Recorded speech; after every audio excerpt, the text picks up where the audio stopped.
काही लोक म्हणतात की मी काय बांगडी घातली आहे का, ते स्वतःला पुरुषी दाखवण्यासाठी स्त्रियांना खाली दाखवतो. पण पुरुष स्वतः किती कमजोर आहे हे भिंतींवरती लिहिलेलं असतं. खूप खूप स्वागत आहे तुम्हा तिघांचंही मराठी चस्कामध्ये. कसे आहात? खूप मस्त मजेत. ओके, तर लाल बांगडी या गाण्याचं शूट कसं झालं, सगळी प्रोसेस एकंदर जाणून घ्यायची. आधी शीतल तुला डिटेलमध्ये सांगेल. या गाण्याची प्रोसेस म्हणजे खूप मोठी पण नाही आहे, खूप अवघड पण नाही आहे, पण हा प्रोसेस आहे. जसं आमचं ठरलं की एक गाणं करायचं आहे जे धमाल गाणं असलं पाहिजे आणि ते खानदेशी गाणं असलं पाहिजे आणि ते पूर्ण महाराष्ट्रात घराघरात पोचलं पाहिजे. सो आता खानदेशी गाणी सगळ्यांनाच माहिती आहे, लग्नात वाजतात, लोक त्या गाण्यावर नाचतात आणि निघून जातात, पण हे गाणं कोणत्या भाषेतलं आहे, हे गाणं कुठून आलं आहे, कोणतं गाणं माहिती नाही. सो हे पर्टिक्युलरली खानदेशी गाणं आहे, ही अहिरणी भाषा आहे, ही लोकांपर्यंत फारशी पोचली नाहीये. सो एक असा थॉट होता, जसे आमचे प्रोड्युसर आहे गोकुळ पाटील, ते म्हणाले की खानदेशी भाषेमध्ये काहीतरी आपण छान करूया आणि कोणीतरी चांगला ॲक्टर घेऊन करूया, म्हणजे जेणेकरून त्यांच्या मार्फत आपल्याला चांगला प्लॅटफॉर्म मिळेल. सो आमच्या डोक्यात आलं की उत्कर्ष शिंदेंना घ्यावं, कारण की शिंदेशाही बाणा म्हणजे गाण्यांसाठीच ओळखण्यात जाणार, तर ते आमच्या गाण्याला नक्की चांगला न्याय देतील. सो आम्ही त्यांना घेऊन गाणं करण्याचा विचार केला, पण मग गाणंही तेवढं चांगलं हवं, म्हणून मग कोणतं गाणं करायचं यासाठी आमचा रिसर्च सुरू झाला. आमचे 2-3 गाणी तयार झाली, पण ती आम्ही रिजेक्ट केली, कारण त्या गाणे आम्हाला असं वाटलं की हे गाणं नको, दुसरं करूया, काहीतरी छान करूया.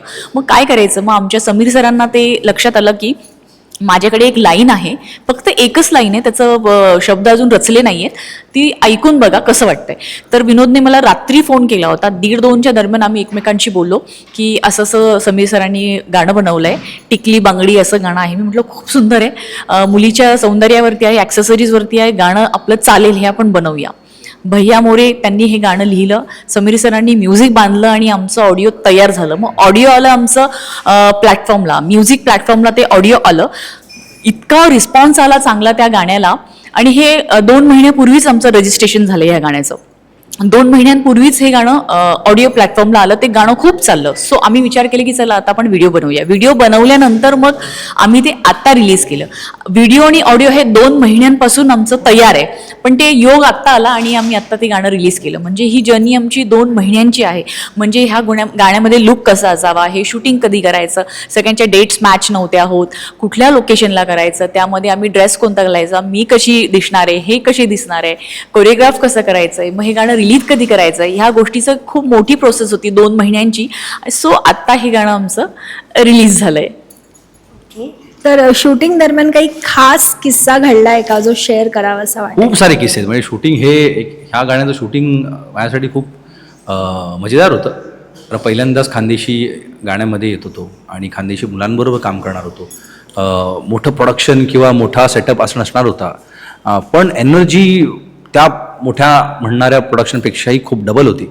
आणि ऊन इतकं होतं की तिकडे आपण प्रोडक्शनमध्ये नेहमी बघतो की छत्री असते, व्हॅनिटीज असतात, असं काही आम्हाला तिथे अवेलेबल होणार नव्हतं.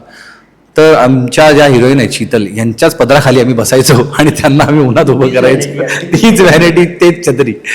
आणि शीतल नेहमी येताना आम्हाला ते लाडू घेऊन यायची, मी ते खायचो आणि ते शूट करायचो. विनोद केळी घेऊन यायचा, गोकुळ भाऊ जे आमचे GB प्रोडक्शन हँडल करतात, ते आमच्या जेवणाचं वगैरे काय खाणार तिकडे जे काही अवेलेबल मॅक्सिमम वेळ न लागता ते इझिली पॉसिबल होईल ते सगळं करायचे.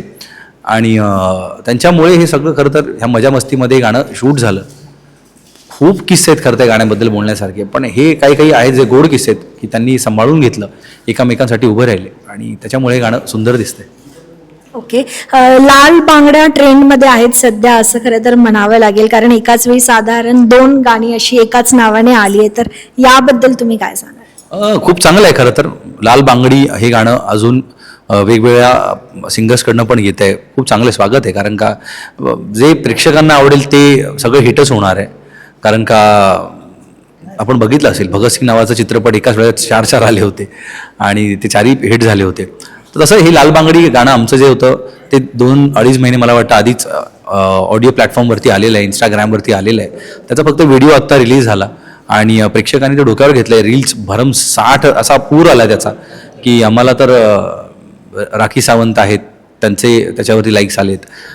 मोठे मोठे संगीतकार आहेत माझे मित्र जितके आहेत, पंकज पडघन असतील, सायली पंकज असेल, वरुण लिखाते असतील, किंवा फक्त महाराष्ट्र नाही तर UP-मधल्या आपल्या ज्या डेप्युटी कमिशनर आहेत त्यांचे मेसेजेस आहेत, त्यांचे लाईक्स आहेत त्याच्यामध्ये. मी आताच विनोदा दाखवत होतो की बघ ह्यांचा पण रिस्पॉन्स याच्यावरती आलेला आहे. तर महाराष्ट्रभर आणि महाराष्ट्राच्या बाहेर देखील गाणं माणसं बघतायत आणि हाच आशीर्वाद आहे खरं तर या गाण्याचा. तिघांनाही हा प्रश्न आहे खरं तर की बांगड्यांवर गाणी बनतायत हे खूप छान आहे, पण समाजात ना अजूनही बांगड्या म्हटलं की कमजोर असं म्हटलं जाते, अजूनही बांगड्या घाला असं म्हणून हिणावलं जातंय. तर यावर तुमचं काय मत आहे? आमच्यासाठी तर बांगडी सुपरहिट झाली आज. तर आमच्यासाठी बांगडी हा ना कुठेही ती कमतरता नाही आहे. बांगडी शृंगार आहे. बांगडी जी स्त्री घालते हा तिचा शृंगारातला भाग आहे. कारण का शृंगार हा शब्द स्त्रीसाठी आहे. शृंगार हा शब्द पुरुषांसाठी फारसा वापरला जात नाही. आणि जे फक्त स्पेशली जे स्त्रियांसाठी आहे ते करून स्त्री किती सुंदर दिसू शकते हे मला वाटतं हे तिचं अजून एक शस्त्र आहे खरं तर. नेहमीच वार करण्यासाठी किंवा प्रभाव पाडण्यासाठी शस्त्राची गरज नसते. सौंदर्य विचार हे पण एक वेगळं शस्त्र आहे. तर मला वाटतं बांगडी, काही लोक म्हणतात की मी काय बांगडी घातली आहे का, ते स्वतःला पुरुषी दाखवण्यासाठी स्त्रियांना खाली दाखवतात. पण बऱ्याच जागेला मी नेहमी म्हणतो की पुरुष हा स्त्रियांना पुस्तकात नेहमी लहान दाखवतो, कमी दाखवतो, पण पुरुष स्वतः किती कमजोर आहे हे भिंतींवरती लिहिलेलं असतं. तर हे बांगडी हा आमच्यासाठी शृंगाराचा भाग आहे आणि स्त्रियांनी तो परिधान केला आणि ती किती सुंदर दिसू शकते, अप्सरा दिसू शकते, देवी दिसू शकते, हे त्या बांगडीचं मला वाटतं वैशिष्ट्य आहे. शीतल, काही बोलायचं? बांगडी म्हणजे कमजोरी असं नाही म्हणता येणार, कारण ज्या हातामध्ये आपण बांगडी घालतो तो हात खूप मजबूत असतो असं मला वाटतं. आणि माझा हात खूप मजबूत आहे म्हणून मी आज इतक्या बांगड्या घालून आले.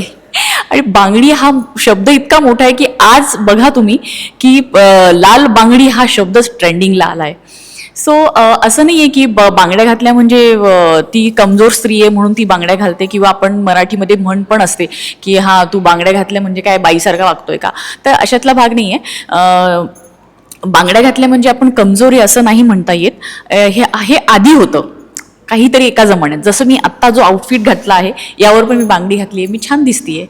ते आपल्या विचारांवरती आहे आणि आपल्या वागणुकीवर आहे की आपण त्या विचाराला कसं घेतोय आणि आपण त्या विचाराला कसं मांडतो, यावर सगळ्या गोष्टी डिपेंड आहे. सो पर्टिक्युलरली असं नाही आहे की हातामध्ये बांगड्या घातल्या म्हणजे आपण बांगड्या घालून घरातच बसलं पाहिजे आणि ती स्त्री कमजोर आहे असं काही नाही. आजकाल बांगडी फॅशन आहे आणि कितीतरी मेल कलाकार आहेत ते उत्कृष्ट बांगड्या घालून लावणीचा गेटअप करून सुंदर डान्स करतायत. याचा अर्थ ते चुकीचे आहेत किंवा त्यांनी ते करू नये असं काही नाहीये. बांगडी हा शृंगार आहे, ते कोणीही घातलं ते सुंदरच दिसणार आहे आणि छानच दिसणार आहे. देवीच्या मूर्तीला पण आपण बांगड्या घालतो तेव्हा ती खुलून दिसते, ती छान दिसते. सो स्त्रिया जेव्हा जेव्हा बांगड्या घालतील किंवा बांगडी कोणीही घालेल ते सुंदरच दिसणार आहे. स्त्रीचं आभूषण हे एक सुंदरतेसाठी आहे आणि ते खूप सुंदर आहे. Thank you so much. खरं तर गाण्यासाठी खूप खूप शुभेच्छा, खूप हिट होऊ देत, पण जाता जाता 2 ओळी ऐकायला आवडतील. मजा आ गया. पहिली बार गाने इतनी बार उधर गा देता तो रिकॉर्डिंग हो जाता है. चला. ओ मनी जान है दिल तू नाना करे देना ओ यार, तू ना नखरा कमाल कर दिल ना बेहाल, कबूल कर मन प्यार, तू कबूल कर मन प्यार. टिकली हाय बांगडी चमचम टिकली लावणी पोर, लाल लाल बांगडी घालनी पोर, चांदणी रात मा देखनी पोर, लाल लाल बांगडी घालनी पोर. जायचं ते का लाला बांगडी विनोद कुमार युट्यूब चॅनल आणि जाता जाता हायबी चॅनल सबस्क्राईब करणे. धन्यवाद. जय महाराष्ट्र, जय Khandesh. Thank you so much. Thank you.